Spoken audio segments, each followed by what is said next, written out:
والصلاة والسلام على سید الانبیاء والمرسلین اما بعد فاعوذ باللہ السمیع العلیم من الشیطان الرجیم بسم اللہ الرحمن الرحیم الصلاة والسلام علیک یا رسول اللہ وعلی آلک واصحابک سیدی یا حبیب اللہ۔ صحیح بخاری کی حدیث حراء کے حوالہ سے ہمارا درس جاری ہے۔ گزشتہ درس میں آپ نے حضرت خدیجہ الکبریٰ رضی اللہ تعالی عنہا کا وہ کلام پڑھا تھا جو نبی کریم صلی اللہ تعالی علیہ وسلم کے اعلان نبوت سے قبل والے اوصاف پر مشتمل ہے۔ اس کا ترجمہ تو پڑھا تھا لیکن اس کی وضاحت نہیں کی گئی تھی۔ دیکھیں، حدیث پاک پڑھنے کا مقصود صرف علم اور نالج حاصل کرنا نہیں ہے، بلکہ اس سے مقصود تزکیہ نفس ہے۔ وَيُعَلِّمُهُمُ الْكِتَابَ وَالْحِکْمَةَ وَيُزَکِّیہم۔ تو آپ صلی اللہ علیہ وسلم کی تشریف آوری اس لیے ہوئی تاکہ آپ کتاب و حکمت یعنی قرآن و سنت کی تعلیم دیں اور تزکیہ نفس فرمائیں۔ تو قرآن و سنت سے مقصود صرف علم اور نالج نہیں ہوتا، بلکہ اس سے مقصود عمل کر کے ہدایت کو پانا اور اللہ کی رضا کو پانا ہوتا ہے۔ یہاں پر حضرت خدیجہ الکبریٰ رضی اللہ تعالی عنہا نے پہلے وحی کے نازل ہونے کے بعد آپ پر جو وحی کی ثقالت کی وجہ سے ایک گھبراہٹ والی کیفیت طاری تھی، اس کو دور کرنے کے لیے اور آپ کو تسلی دینے کے لیے یہ عرض کیا کہ کلا واللہ ما یخزیک اللہ ابدا، ہرگز ایسا نہیں ہوگا اور کسی قسم کا آپ کو کوئی نقصان نہیں ہوگا۔ اللہ کی قسم اللہ تعالیٰ کبھی بھی آپ کو رسوا نہیں کرے گا، بے یار و مددگار نہیں چھوڑے گا۔ انک لتصل الرحم وتحمل الکلہ وتکسب المعدوم وتقری الضیف وتعین علی نوائب الحق۔ بے شک آپ ضرور صلہ رحمی کرتے ہیں۔ تو اس سے پہلے انک تصدق الحدیث، بے شک آپ ہمیشہ سچ بولتے ہیں۔ دیگر روایات میں اس سے قبل آپ کی سچائی کا اور صدق کا ذکر ہے، تو اس کو ملا کے یہ 6 اوصاف بنتے ہیں۔ تو آپ ہمیشہ سچ بولتے ہیں اور اپنے رشتہ داروں کے ساتھ حسن سلوک فرماتے ہیں، وتحمل الکلہ اور ناداروں کی کفالت کا بوجھ اٹھاتے ہیں۔ جو اپنی کفالت سے عاجز ہیں کسی بھی وجہ سے، تو آپ ان کی کفالت کا بوجھ اٹھاتے ہیں۔ وتکسب المعدوم، اور وہ مال جو آپ کے پاس نہیں، آپ محنت کر کے مشقت کر کے آپ وہ مال حاصل کرتے ہیں اور اپنی کفالت بھی خود فرماتے ہیں۔ کسی اور پر آپ بوجھ نہیں بنتے، اپنی کفالت بھی خود کرتے ہیں مال کما کر، اور اوروں کی مدد اور اوروں کی کفالت کا بوجھ بھی اٹھاتے ہیں، اور مہمانوں کی مہمان نوازی کرتے ہیں، اور راہ حق میں پیش آنے والے حوادث میں لوگوں کی مدد کرتے ہیں۔ تو یہ اوصاف ہمیں اپنے اندر پیدا کرنے ہیں۔ پہلا جو وصف ہے وہ ہے سچائی، صدق۔ قرآن و سنت کی بہت ساری نصوص کے اندر سچائی کو اختیار کرنے اور اس کے فضائل، اس کے فوائد و ثمرات کا ذکر کیا گیا ہے۔ صحیح بخاری اور صحیح مسلم کی حدیث پاک ہے، رسول اللہ صلی اللہ تعالی علیہ وسلم نے فرمایا، سچائی کو لازم پکڑ لو، بلا شبہ سچائی نیکی کی طرف رہنمائی کرتی ہے، اور نیکی جنت کی طرف رہنمائی کرتی ہے۔ آدمی ہمیشہ سچ بولتا رہتا ہے اور سچ کی کوشش میں لگا رہتا ہے، یہاں تک کہ اللہ کے ہاں وہ صدیق لکھ دیا جاتا ہے۔ اور جھوٹ سے بچو، کیونکہ جھوٹ گناہ کی طرف رہنمائی کرتا ہے، اور گناہ جہنم کی طرف رہنمائی کرتا ہے، یعنی لے جاتا ہے۔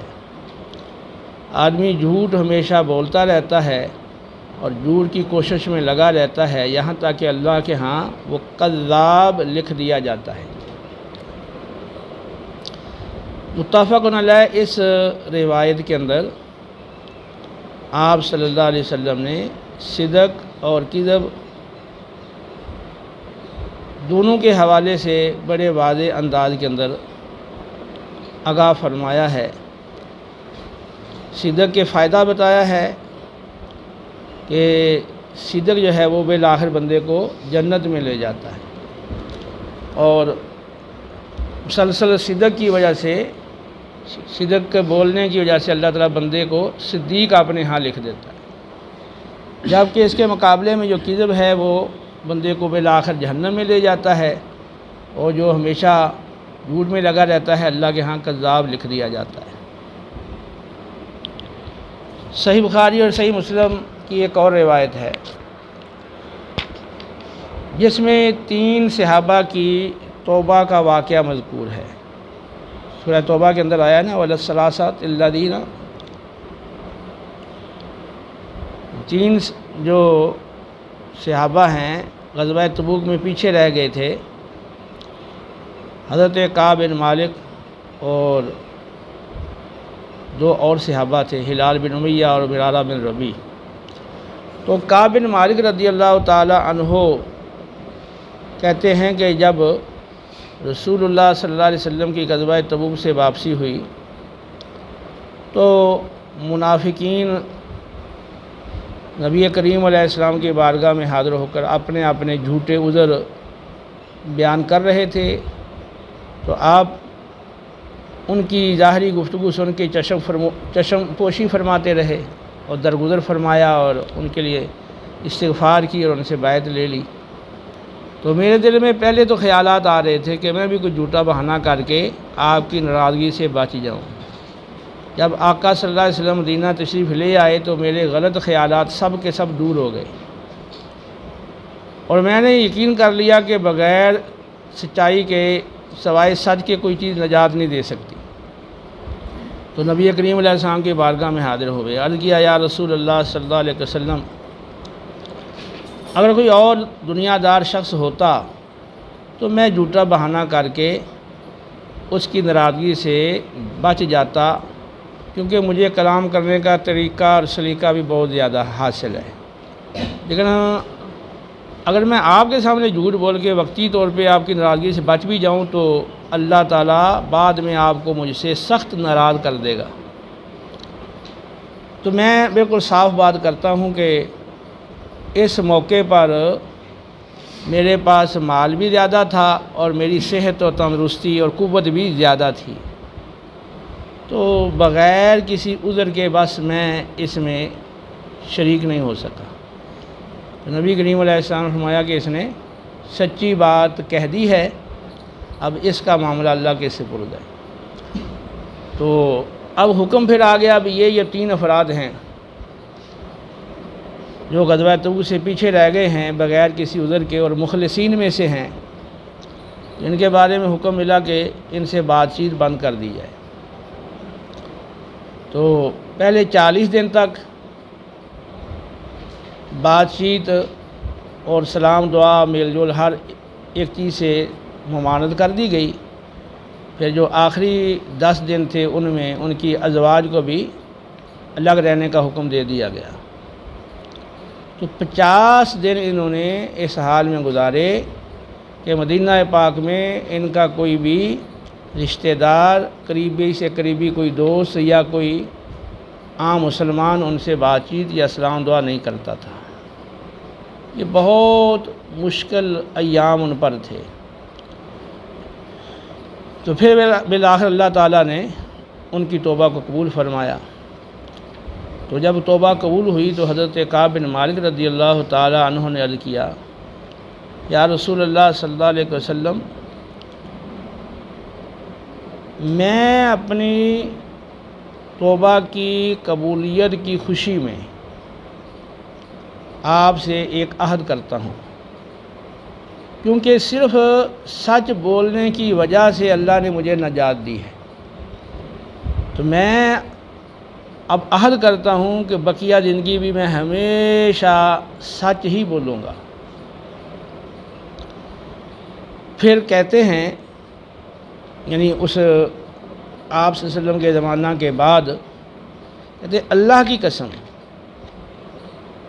میں کسی مسلمان کو نہیں جانتا جسے اللہ تعالیٰ نے اتنا نوازا ہو جتنا مجھے سچ بولنے کی وجہ سے نوازا ہے۔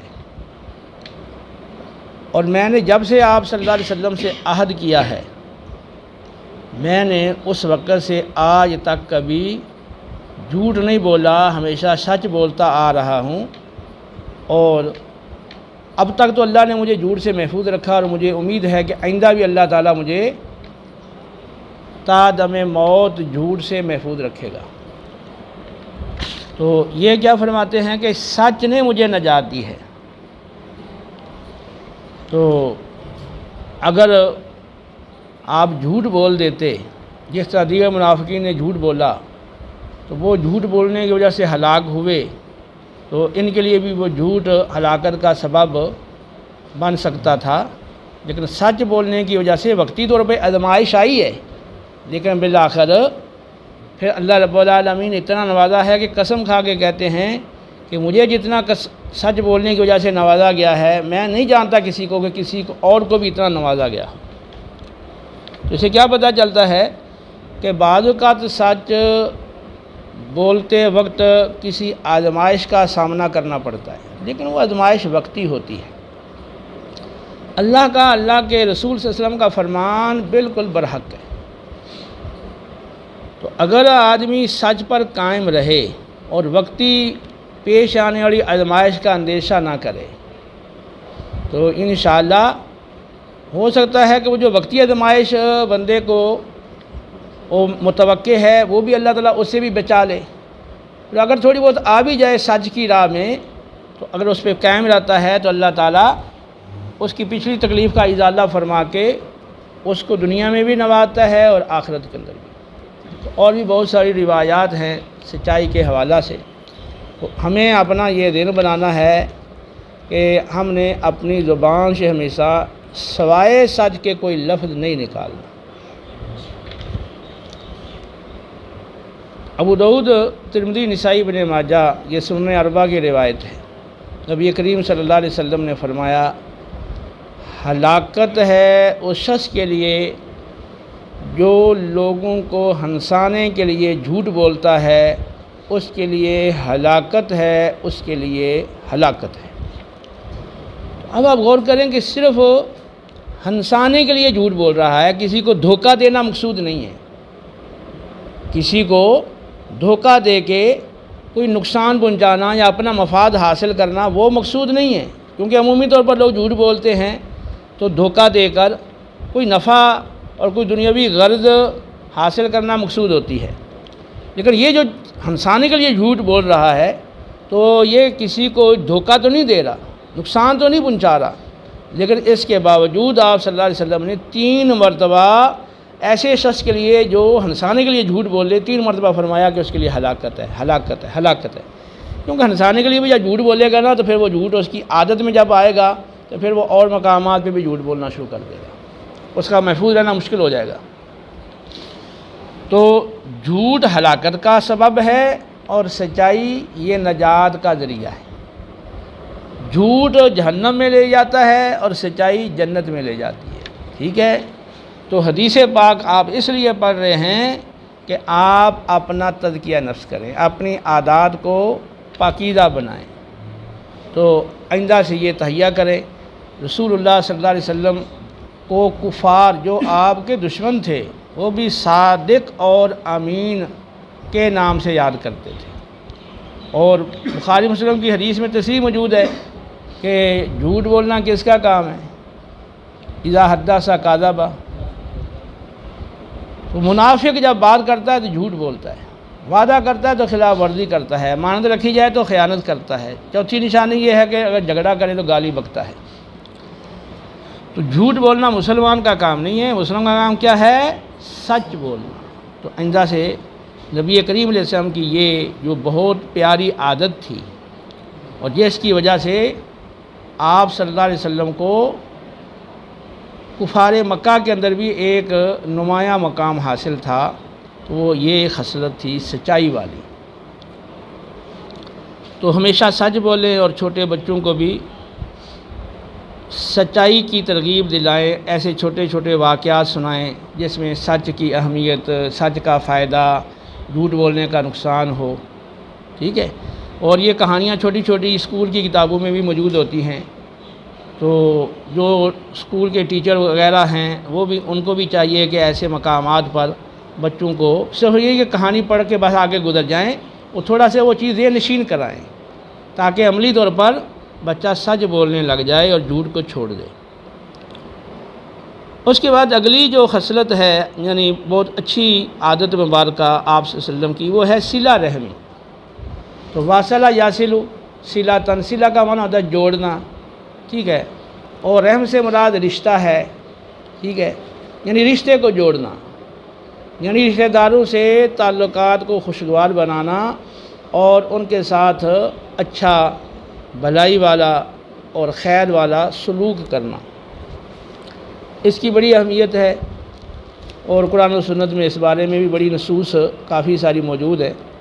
ترمذی کی حدیث میں ہے، سند حسن کے ساتھ یہ روایت ہے، نبی کریم صلی اللہ علیہ وسلم نے فرمایا کہ اپنا نسب اتنا ضرور سیکھو جس کے ذریعے سے تم اپنے رشتہ داروں کے ساتھ صلہ رحمی یعنی حسن سلوک کر سکو،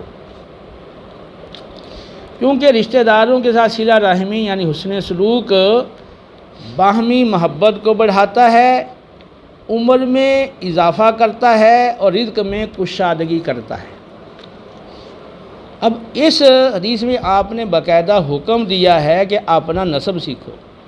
آج جو مادہ پرستی کا دور ہے، ہر شخص اپنے اپنے کاموں میں مصروف ہے۔ اب جو چھوٹے بچے ہیں وہ ان کو اسکول میں ڈال دیا اور کسی کام میں لگا دیا، اب وہ اتنی مصروفیات ہو گئیں، یا کوئی رشتہ داروں میں کوئی غریب ہے تو اب اس کے ساتھ وہ تعلق نہیں رکھا جاتا، نہ نکاح رشتے والا تعلق، نہ آنا جانا زیادہ۔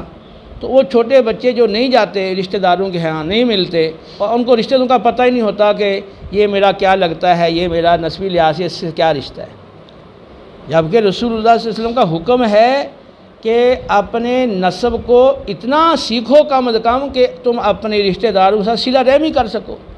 اور جب تمہیں پتہ ہی نہیں کہ میرا یہ فلاں رشتہ دار ہے تو اس سے آپ صلہ رحمی آپ کیسے کرو گے، ٹھیک ہے؟ تو یہ رشتہ داری کے حوالے سے معلومات حاصل کرنا اور نسب کو سیکھنا تاکہ ان کے ساتھ صلہ رحمی کیے جا سکے، یہ آپ صلی اللہ علیہ وسلم کا فرمان ہے۔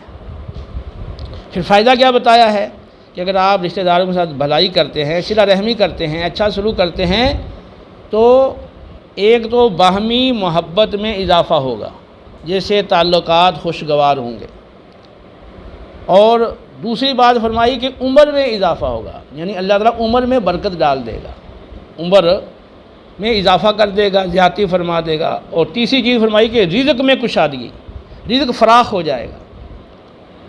اسی طرح بخاری مسلم کی حدیث پاک میں ہے، جو شخص چاہتا ہے میری عمر لمبی ہو میرے رزق میں اضافہ اور برکت ہو، اسے چاہیے کہ وہ اپنے رشتہ داروں کے ساتھ صلہ رحمی یعنی حسن سلوک کرے۔ اور بھی بہت روایات ہیں جس میں یہ ترغیب ہے رشتہ داروں کے ساتھ بھلائی کی۔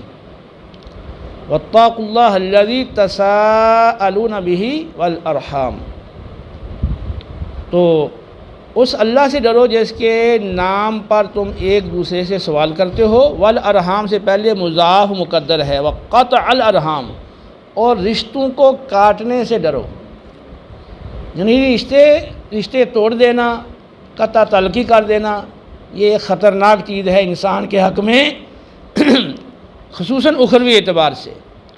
تو فرمایا کہ رشتوں کو کاٹنے سے ڈرو۔ اور بخاری کی حدیث میں ہے کہ رشتہ کاٹنے والا جنت میں داخل نہیں ہوگا۔ تو کتنی سخت وعید ہے۔ ان اللہ یأمر بالعدل والاحسان وایتاء ذی القربى، بے شک اللہ عدل و انصاف کرنے اور رشتہ داروں کو دینے کا حکم فرماتا ہے، یعنی ان کو مال و دولت ہے، دیگر چیزیں ہیں، تحائف ہیں، گفٹ ہیں، تو وہ رشتہ داروں کو دیے جائیں، اس کا اللہ حکم فرماتا ہے۔ اور بخاری کی جو معروف حدیث ہے کہ جب حضرت ابو طلحہ رضی اللہ تعالیٰ نے عرض کیا یا رسول اللہ نے قرآن میں فرمایا ہے لن تنالوا البر حتی تنفقوا مما تحبون، تم ہرگز عمدہ نیکی نہیں پا سکتے جب تک تم اپنی محبوب چیز اللہ کی راہ میں خرچ نہ کرو۔ تو بیروحہ نامی باغ جو مسجد نبوی کے سامنے واقع تھا، اس کے بارے میں عرض کیا یا رسول اللہ، یہ باغ جو میرا ہے یہ مجھے سب سے زیادہ پسند ہے، کھجوروں کے باغات کا میں زیادہ مالک ہوں یہاں مدینہ پاک میں، یہ میرا سب سے عمدہ باغ ہے۔ اور نبی کریم علیہ السلام بھی یہاں تشریف لاتے تھے، یہاں کا میٹھا پانی آپ نوش فرمایا کرتے تھے۔ تو عرض کیا یا رسول اللہ، یہ باغ میں آپ کو پیش کرتا ہوں، آپ اس کو جہاں چاہیں اللہ کی راہ میں خرچ کریں تاکہ میں اعلیٰ نیکی پا سکوں، کیونکہ محبوب چیز خرچ کرو گے تو پھر اعلیٰ نیکی پا سکتے۔ تو آقا صلی اللہ علیہ وسلم نے ان کی تحسین فرمائی اور ارشاد فرمایا ان کو اپنے رشتہ داروں میں تقسیم کر دو۔ تو انہوں نے اپنے رشتہ داروں میں اور چچا داد بھائیوں میں اپنا سب سے اعلیٰ باغ تقسیم کر دیا۔ آج کوئی ایسا تصور ہے کہ اپنی جائیداد میں جو سب سے اعلیٰ جائیداد ہو وہ اپنے چچا داد بھائیوں میں اپنے رشتہ داروں میں تقسیم کر دے؟ یہاں تو لینے دینے کے جھگڑے وہی نہیں ختم ہوتے۔ زیادہ تر اگر آپ دیکھیں کچہریوں میں جو کیس ہیں تو وہ رشتہ داروں کے ہوتے ہیں اور وہ جائیداد سے متعلقہ ہوتے ہیں، ایک دوسرے سے چھیننے کی کوشش کر رہے ہوتے ہیں۔ تو یہاں پہ کیا فرمایا گیا ہے کہ رشتہ داروں کے ساتھ حسن سلوک کرنا، یہ آپ صلی اللہ علیہ وسلم کی بہت اچھی اور اعلیٰ عادت تھی، اور یہ عادات آپ کی اعلان نبوت سے قبل بدرجہ کمال موجود تھیں، اور پھر مزید ان عادات کا ظہور وہ بڑھتا چلا گیا۔ آگے ہے تحمیل الکلہ، تو کل کہتے ہیں بوجھ کو، اور کمزور شخص کو بھی کہتے ہیں کل۔ تو آپ کمزوروں کا جو اپنی کفالت سے عاجز ہیں ان کا بوجھ اٹھاتے ہیں۔ اور آگے ہے تکسب المعدومہ، آپ وہ مال جو موجود نہیں آپ اس کو حاصل کرتے ہیں اپنی محنت کر کے۔ تو نداروں کا بوجھ اٹھانا، کفالت کا بوجھ اٹھانا، اس کی بھی ترغیب موجود ہے۔ بخاری شریف کی حدیث پاک ہے، رسول اللہ صلی اللہ علیہ وسلم نے فرمایا جو شخص یتیم کی کفالت کرے، ہاں یتیم اس کا اپنا کوئی رشتہ دار ہو یا اجنبی ہو، جو یتیم کی کفالت کرے وہ جنت میں میرے ساتھ ایسے ہوگا جیسے یہ دو انگلیاں ہیں، آپ نے شہادت والی اور درمیان والی انگلی کو اپنے قریب کیا اور تھوڑا سا دونوں کے مابین فاصلہ رکھا۔ تو یتیم کی کفالت کرنے والا جنت میں میرے ساتھ ایسے ہوگا جیسے یہ دو انگلیاں ہیں۔ اب یتیم ہے تو ہو سکتا ہے کہ رشتہ داروں میں کوئی اس کا کفالت کرنے والا نہ ہو یا نہ کرے، تو یہاں پہ آپ نے کوئی قید نہیں لگائی کہ اجنبی یتیم کی کفالت کرے، ہمیشہ کا آپ کا رشتہ دار ہے، آپ کا بھتیجا ہو سکتا ہے، آپ کا بھانجا ہو سکتا ہے، تو بے شک وہ محرم رشتہ دار ہو، بچہ ہو یا بچی ہو، تو یتیم کی کفالت کرنے والا وہ نبی کریم علیہ الصلوۃ والسلام کے فرمان کے مطابق اس کے لیے خوشخبری ہے، وہ جنت میں آپ کے بالکل قریب ہوگا، جیسے یہ 2 انگلیاں ہیں۔ اسی طرح بخاری مسلم کی حدیث پاک ہے، رسول اللہ صلی اللہ علیہ وسلم نے فرمایا، جو شخص بیوہ اور مسکین کی مدد کرنے کے لیے وہ کوشش کرتا ہے اور ان کی ضروریات کو پورا کرنے کے لیے وہ کوشاں ہے، تو وہ ایسے ہے جیسے اللہ کی راہ میں جہاد کرنے والا ہو۔ راوی کہتے ہیں میرا خیال ہے آپ نے یہ بھی ارشاد فرمایا، وہ اس رات کے قیام کرنے والے کی طرح ہے جو مسلسل قیام کرے اور تھکے نہیں، اور وہ اس مسلسل روزہ رکھنے والے کی طرح ہے جو مسلسل روزہ رکھے اور ناغہ نہ کرے۔ کتنی بڑی فضیلت ہے کہ اگر کوئی بیوہ عورت کی ضروریات پوری کرتا ہے اور اس طرح کسی مسکین کی ضروریات کو پورا کرتا ہے تو کتنی بڑی اس کے لیے خوشخبری ہے۔ وہ گویا کہ اللہ کی راہ کا مجاہد ہے، وہ جہاد کر رہا ہے اللہ کی راہ میں، اور پھر رات بھر قیام کرنے والے کی طرح اور مسلسل روزہ رکھنے والے کی طرح اس کو قرار دیا گیا۔ تو اوروں کی کفالت کا بوجھ اٹھانا، اپنی طاقت کے مطابق ان کی مدد کرنا، تو یہ وصف بھی اپنے اندر پیدا کریں۔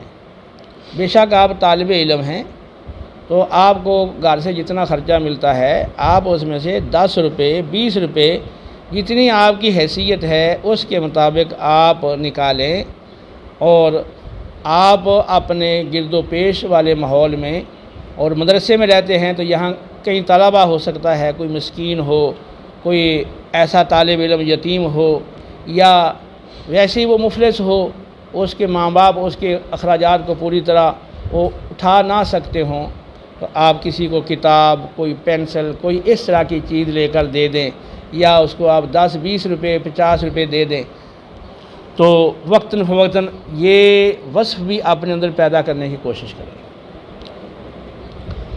وَمَن یُوقَ شُحَّ نَفْسِهِ فَأُولَٰئِکَ هُمُ الْمُفْلِحُونَ، جو جان کے لالچ سے بچا لیا گیا تو حقیقت میں یہی لوگ کامیاب ہیں، فلاح پانے والے ہیں۔ تو جو اللہ کی راہ میں خرچ کرنے سے روکنے والی چیز ہے نا، وہ بخل ہے اور وہ ہرس ہے۔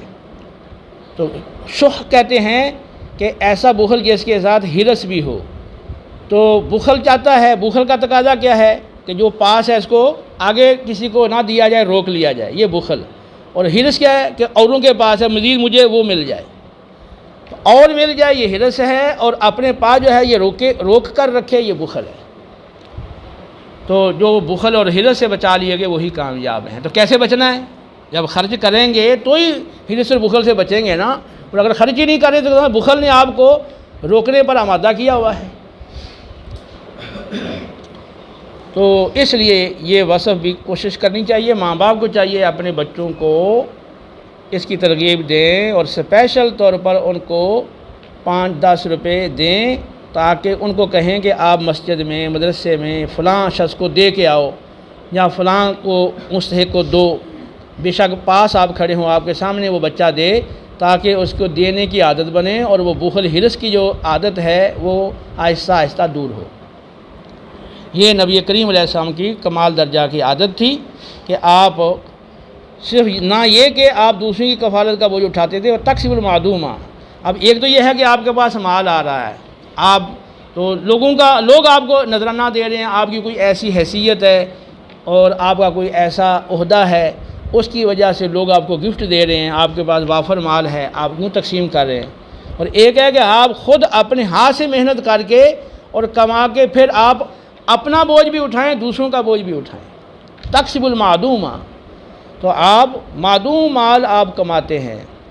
تو پہلے آپ نے بکریاں چرائی ہیں اجرت پر مکہ میں، جس طرح سارے انبیاء علیہ السلام بکریاں چراتے رہے ہیں، پھر آپ نے تجارت کا پیشہ اختیار کیا ہے، پھر حضرت عائشہ صدیقہ رضی اللہ تعالیٰ عنہا کا مال بطور مضاربت کے یا بطور شراکت کے آپ نے اس میں تجارت کو بڑھایا ہے۔ تو آپ خود محنت کر کے مال حاصل کرتے اور پھر اپنی کفالت بھی فرماتے اور اوروں کی کفالت بھی فرمایا کرتے تھے۔ بخاری کی حدیث ہے، نبی کریم علیہ السلام نے فرمایا کہ آدمی نے اپنے ہاتھ کی کمائی سے بہتر کوئی کھانا کبھی نہیں کھایا۔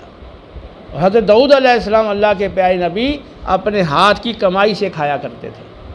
تو آپ ذرہیں بناتے تھے داؤد علیہ السلام، قرآن میں اس کا ذکر موجود ہے، ذرہیں بنا کر بیچتے تھے اور اس سے جو اجرت حاصل ہوتی تھی تو اس سے آپ کھانا کھاتے تھے، یعنی اپنی کفالت خود کرتے تھے۔ تو اپنی ہاتھ کی کمائی سے جو آپ کھاتے ہیں یہ سب سے بہترین کھانا ہے۔ اور اسی طرح حدیث پاک ہے، نبی کریم صلی اللہ علیہ وسلم نے فرمایا، آپ نے فرمایا کہ بہترین کمائی آدمی کی جو بہترین کمائی وہ ہے جو اپنے ہاتھ سے ہو، سب سے پکیدہ کھانا جو ہے وہ ہے جو اپنی ہاتھ کی کمائی سے ہو، اور فرمایا کہ تمہاری جو اولاد ہے وہ تمہاری بہترین کمائی ہے۔ تو ہاتھ کی کمائی سے حاصل شدہ کھانا وہ سب سے پکیدہ کھانا ہے اور وہ سب سے بہتر کھانا ہے۔ تو انبیاء علیہ السلام کی یہ عادت مبارکہ رہی اور رسول اللہ صلی اللہ علیہ وسلم کی اس پیاری عادت کا یہاں ذکر موجود ہے۔ تو یہ بھی ہونا چاہیے کہ آدمی جو ہے وہ اپنے ہاتھ سے کمائے، خود کام کرے، صرف لوگوں کی طرف سے آنے والے تحائف پر ہی گزارا نہ کرے، خود باقاعدہ کام کرے اور اس سے جو آمدنی حاصل ہو اسے اپنی کفالت بھی کرے اور دوسروں کی کفالت بھی کرے۔ نبی کریم علیہ السلام کے اسوہ حسنہ کے اندر ہمارے لیے یہ ترغیب موجود ہے۔ وَتَقْرِي الضَّيْفَ، اور مہمانوں کی مہمان نوازی کرنا، یہ بھی بڑی اعلیٰ وصف ہے۔ مسند احمد کی روایت میں ہے کہ جو شخص، رسول اللہ صلی اللہ علیہ وسلم نے فرمایا کہ جو شخص مہمان نوازی نہ کرے اس میں کوئی خیر نہیں ہے، وہ خیر سے بالکل خالی ہے۔ تو آپ یہ اس بات کا اندازہ کر سکتے ہیں، یہ صحیح سند کے ساتھ یہ روایت ابھی۔ تو اب جس میں کوئی خیر ہی نہ ہو، جس میں کوئی بھلائی نہ ہو تو وہ کیسا شخص ہوگا؟ تو آپ نے فرمایا جو مہمان نوازی نہیں کرتا اس میں کوئی خیر نہیں ہے۔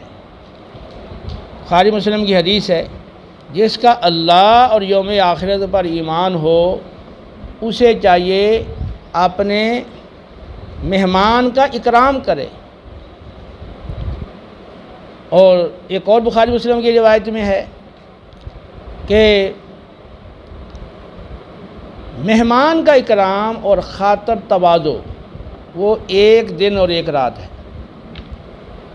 یعنی عمدہ کھانا کھلانا، عام روٹین سے ہٹ کے اچھا کھانا کھلانا مہمان کو، یہ ایک دن ایک رات ہے، اور باقی جو ضیافت ہے، دعوت ہے، وہ 3 دن ہے۔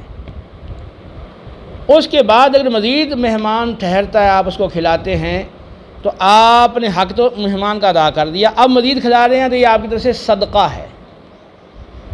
اور مہمان کو بھی حکم دیا گیا کہ وہ اتنی دیر میزبان کے پاس نہ ٹھہرے کہ اس کو تنگی میں ڈال دے۔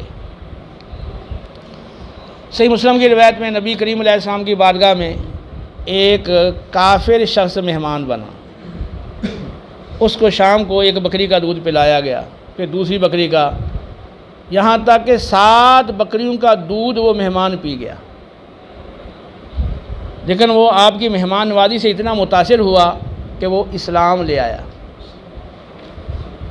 صبح ہوئی تو اب اسلام لے آیا تھا، اب دوبارہ جب اس کو دودھ پلایا گیا تو پہلی بکری کا تو دودھ پی لیا، دوسری بکری کا وہ دودھ پورا نہیں کر سکا۔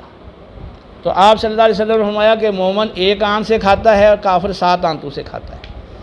اصل میں جو مسلمان ہے، مومن ہے، تو وہ تو سنت کو سامنے رکھتا ہے، آقا علیہ السلام کے طریقے کو سامنے رکھتا ہے۔ تو آپ کی جو ترغیب ہے، اور ترغیب یہی ہے، فرمایا ترمذی کی حدیث ہے، فرمایا کہ ابن آدم کو پیٹھ سیدھا رکھنے کے لیے چند لقمے ہی کافی ہیں، اور اگر زیادہ ہی کھانا ہے تو پھر پہلے فرمایا کہ ابن آدم نے پیٹ سے زیادہ برا کوئی برتن کبھی نہیں بھرا، پیٹھ کو سیدھا رکھنے کے لیے چند لقمے کافی ہیں، اگر زیادہ ہی کھانا ہے تو 3 حصے کر لو، نہ بھوک کے، ایک حصہ کھانا، ایک حصہ پانی، ایک حصہ سانس کے لیے باقی رکھو۔ اور آپ اس کا تجربہ کر کے دیکھ لیں، جب آپ ڈٹ کے کھاتے ہیں اور خاص طور پہ جب آپ کی کوئی ایسی سرگرمی ایکٹیویٹی اور آپ کی وہ محنت مشقت نہیں ہوتی، یا جن کی عمر کچھ زیادہ ہو جاتی ہے یا جو کام کاج نہیں کرتے، جب زیادہ کھا لیتے ہیں پھر کیا پوزیشن ہوتی ہے، تو وہ بعد میں کہتے ہیں یار نہیں کھاتے اچھا تھا، ٹھیک ہے۔ اب وہ جیسے گرمی ہے تو پانی پینے کو جی چاہ رہا ہے لیکن وہ پیٹ بھر لیا، اب وہ پانی پینے کی گنجائش نہیں ہوتی اور بعض اوقات پھر تکلیف لاحق ہو جاتی ہے۔ اور یقین کریں اس وقت ہمارے جو زیادہ مریض ہیں سوائے ایکسیڈنٹ کے، جو صرف بیماریوں کے مریض ہیں، تو ان میں زیادہ تر مریض وہ ہیں جو زیادہ کھانے کی وجہ سے ان کو کوئی نہ کوئی بیماری لاحق ہوئی ہے۔ اور اب بھی بہت سارے مریض اگر وہ کم کھانا شروع کر دیں اور وہ روزے رکھیں تو وہ بہتر ہو سکتے ہیں بغیر کسی دوائی کے۔ تو آپ نے مہمان نوازی کی اور مہمان نوازی کی برکت سے اس کو اسلام کی دولت حاصل ہوگی۔ ایسا بخاری مسلم کی روایت ہے، آپ صلی اللہ علیہ وسلم کے پاس ایک شخص آیا، اس نے کہا مجھے بہت سخت بھوک لگی ہے اور میں سفر سے بالکل تھکا ماندہ ہوں۔ تو آپ نے ازواج مطہرات کے پاس باری باری خادم کو بھیجا، کھانے کی کوئی چیز ہو تو لے آؤ۔ تو سب امہات المومنین رضی اللہ تعالی عنہن کی طرف سے یہی جواب ملا کہ گھر میں سوائے پانی کے کھانے کی کوئی چیز نہیں۔ پھر آپ نے فرمایا بھی کون ہے جو اس کی مہمان نوازی کرے گا، اللہ اس پہ اپنی رحمت فرمائے گا۔ تو ابو طلحہ تیار ہو گئے، اپنے گھر لے گئے، معروف واقعہ ہے۔ تو گھر میں سوائے بچوں کے کھانے کے کچھ نہیں تھا۔ بی بی کو کہا کہ ان کو بہلا پھیلا کے سلا دو اور کھانا تیار کر کے مہمان کے آگے رکھو، جب کھانا شروع کرے چراغ بجھا دینا۔ اور ایسے ہی کیا گیا اور وہ یہی ظاہر کرتے رہے کہ ہم بھی ساتھ کھا رہے ہیں مہمان کے، اور مہمان نے کھانا کھا لیا سیر ہو کر۔ تو جب صبح نبی کریم علیہ السلام کی بارگاہ میں حاضر ہوئے تو آقا علیہ السلام نے فرمایا کہ رات والی تمہاری مہمان نوازی اللہ کو بڑی پسند آئی ہے، اور اللہ نے فرمایا ہے وَيُؤْثِرُونَ عَلَىٰ أَنفُسِهِمْ وَلَوْ كَانَ بِهِمْ خَصَاصَةٌ وَمَن يُوقَ شُحَّ نَفْسِهِ فَأُولَٰئِكَ هُمُ الْمُفْلِحُونَ۔ تو جو اپنی جانوں پر خود حاجت مند ہونے کے باوجود دوسروں کو ترجیح دیتے ہیں، تو یہی لوگ جو ہیں وہ ایسے لوگ اللہ کو پسند ہیں، اور جو اپنی جان کے لالچ سے بچا لیے گئے وہی لوگ کامیاب ہیں۔ تو وہ اُحْضِرَتِ الْأَنفُسُ الشُّحَّ، قرآن کہتا ہے کہ جو شح ہے یعنی حرص اور بخل، یہ انسان کی طبیعت میں رچا بسا ہے۔ تو اب اس کو نکالنا ہے تو انفاق فی سبیل اللہ کے ذریعے سے آپ نے یہ اپنی طبیعت سے اس شح کو، بخل اور حرص کو دور کرنا ہے۔ کیونکہ بخل اور حرص ایک ایسی چیز ہے مسلم کی حدیث کے مطابق جس نے پہلی قوموں کو ہلاک کیا۔ بخل حرص نے پہلی لوگوں کو ہلاک کیا، اس نے لوگوں کو خون ریزی پر اور اللہ کی حرام کردہ چیزوں کو حلال کر لینے پر آمادہ کیا۔ تو آپ نے فرمایا کہ بخل سے بچو، شح بخل مع حرص سے بچو، اس نے پہلے لوگوں کو ہلاک کیا ہے۔ یہ اس نے خون ریزی پر اور حرام کردہ اللہ کی چیزوں کو حلال کرنے پر آمادہ کیا ہے۔ تو یہ کیسے ہوگا، آپ کیسے بچیں گے؟ خرچ کر کے اور دوسروں کو آپ کھلا کے پلا کے اپنے آپ کو اس سے آپ بچائیں گے۔ اگلی جو ہے حوادث میں لوگوں کی مدد کرنا۔ تو جو مصیبت زدہ لوگ ہیں، جو مظلوم ہیں، جو پریشان حال ہیں، ان کے ساتھ کوئی عارضہ لاحق، ان کو کوئی حادثہ پیش آ گیا ہے تو ان کی مدد کرنا۔ تو حوادث کی تو بہت ساری صورتیں ہیں، جس میں مطلب سیلاب زدگان کی مدد کرنا، اسی طرح زلزلہ زدگان کی مدد کرنا، اسی طرح ایکسیڈنٹ ہو گیا کسی کا، اب وہ بیچارہ ایسے پڑا ہوا ہے سڑک کے اوپر، اب اس کی مدد کرنا۔ اور اس اور حوادث ہے کہ کوئی اس کے مقروض ہو گیا ہے، کوئی لوٹ لیا کسی نے، ڈاکہ ڈال لیا، اب اس کے پاس کچھ نہیں رہا۔ تو سورۃ البلد کے اندر آپ دیکھیں اس کی ترغیب دلائی گئی ہے، مقربہ او مسکیناً ذا متربہ، تو کھانا کھلانا قریبی رشتہ دار کو یا خاک نشین مسکین کو۔ تو یتیماً ذا مقربہ یعنی جو قربت والا ہے، قرابت والا ہے یتیم، اس کو کھانا کھلانا۔ وہ مسکین ذا متربہ، تو متربہ کہتے ہیں مٹی کو، مٹی والا یعنی خاک نشین مسکین کو، جس کے پاس کچھ ہی نہیں ہے، اب وہ خاک کے اوپر بیٹھا ہوا ہے۔ تو اب سیلاب آ گیا، زلزلہ آ گیا، سب کچھ تباہ ہو گیا، اب وہ ایسے خاک پہ بیٹھا ہوا ہے، مٹی پہ بیٹھا ہوا ہے، اس کے پاس کوئی گھر بھی نہیں رہا۔ تو جن کے ساتھ حوادث پیش آ جائیں تو ان کی مدد کرنا اور ان کو کھانا کھلانا، تو یہ وہ عبادات والی گھاٹی ہے جس کو عبور کرنا ہے تو مشکل، لیکن اہل ایمان کو حکم دیا گیا کہ وہ اس گھاٹی کو عبور کریں۔ یعنی اس مشکل کام کو کریں، دل نہیں بھی چاہ رہا تو اپنے آپ کو اس پر آمادہ کریں۔ پھر اس کے علاوہ نبینا شخص ہے تو نبینا شخص کو راستہ بتا دینا، اس کی مدد کرنا، تو ترمذی کی حدیث کے مطابق راستہ بتا دینا اور اس کی مدد کرنا یہ صدقہ ہے۔ بخاری مسلم کی حدیث کے مطابق کسی کو سواری پر سوار کرنے میں مدد کرنا اور سواری پر سامان رکھنے میں مدد کرنا یہ بھی صدقہ ہے۔ تو صدقے کی مختلف صورتیں بتائی گئی ہیں۔ ایک بخاری مسلم کی حدیث میں ترغیب دی گئی ہے کہ آپ سے جب پوچھا گیا نا بھی افضل کام کون سا ہے تو آپ نے مختلف کام فرمایا کہ یہ کام کر لو۔ اس نے کہا میں اس کی طاقت نہیں رکھتا تو پھر کیا کروں؟ اب فرمایا یہ کر لو۔ اس میں ایک بات آپ نے یہ ارشاد فرمائی کہ کوئی شخص کام کرنے والا ہے، صانع ہے، کام کرنے والا، تو کام میں اس کی معاونت کرنا۔ تو یا اگر کوئی شخص وہ کام کرنا ہی نہیں جانتا اور اس کام کی اس کو حاجت ہے تو اس کا وہ کام آپ جانتے ہیں تو اس کا کام کر دینا۔ تو جو جانتا نہیں اس کا کام کر دینا اور جو کام جاننے والا کر رہا ہے اس کی معاونت کرنا یہ بھی صدقہ ہے۔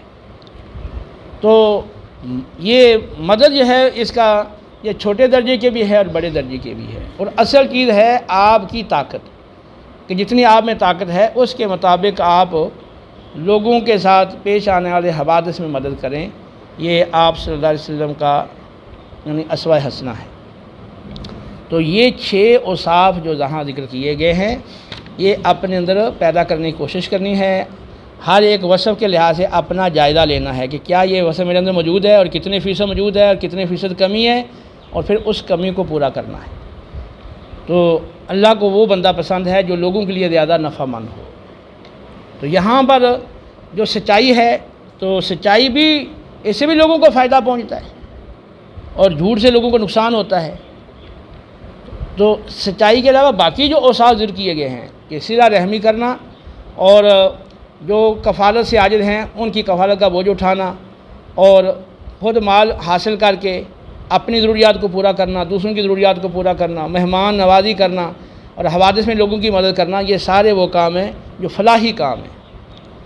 تو نبی کریم علیہ السلام بدرجہ کمال اس کے عامل تھے، اور ان چیزوں کا عامل ہونے کی وجہ سے نتیجہ یہ تھا کہ لوگ آپ کے ارد گرد رہتے تھے۔ فَبِمَا رَحْمَةٍ مِّنَ اللَّهِ لِنْتَ لَهُمْ وَلَوْ كُنْتَ فَظًّا غَلِيظَ الْقَلْبِ لَانفَضُّوا مِنْ حَوْلِكَ۔ اے حبیب مکرم، اگر آپ کے مزاج میں سختی ہوتی، طبیعت میں سختی ہوتی تو لوگ آپ سے دور ہو جاتے، لیکن لوگ آپ کے قریب آئے ہیں اور ان کو اسلام کی دولت ملی ہے تو اس میں آپ کی جو نرمی ہے اس کا بہت بڑا دخل ہے۔ اب کچھ شخص اگر مبلغ ہے اور وہ لوگوں کو تبلیغ کرتا ہے تو یہ اوصاف کا ہونا ضروری ہے مبلغ کے اندر بھی۔ اگر یہ اوصاف نہیں ہوں گے تو لوگ اس کے کیسے قریب آئیں گے؟ تو اگر وہ اس میں یہ اوصاف ہے، رشتہ داروں سے بھلائی کرتا ہے، حسن سلوک کرتا ہے، تو اب جب ان کو وہ بات و نصیحت کرے گا یا کوئی دعوت دے گا نیکی کی تو وہ اس کو جلدی قبول کریں گے۔ اگر پوچھتا ہی نہیں ہے اور ان کی مدد نہیں کرتا تو ظاہر سی بات ہے کہ وہ اس کی باقی توجہ نہیں دیں گے، اس کے قریب نہیں آئیں گے۔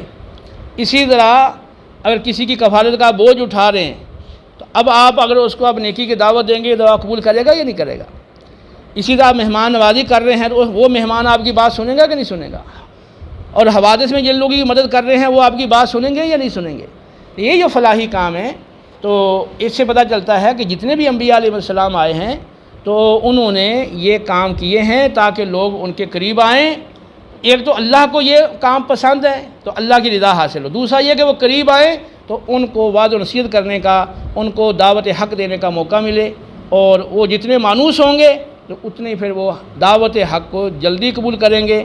اور اس طرح یہ جو اعمال ہیں یہ لوگوں کے لیے ویسے تو نفع مند ہیں ہی کہ ان کو فائدہ پہنچ رہا ہے، لیکن قبول ہدایت کے اعتبار سے یہ چیزیں ان کے لیے بڑی مفید ہیں کہ آپ نے کے ساتھ بھلائی اس طرح کی ہے، مالی معاونت کی ہے، اب وہ آپ کی طرف سے کی جانے والی ہدایت کو قبول کرتا ہے اور وہ راہ راست پہ آ گیا اور وہ آخرت میں نجات پا گیا۔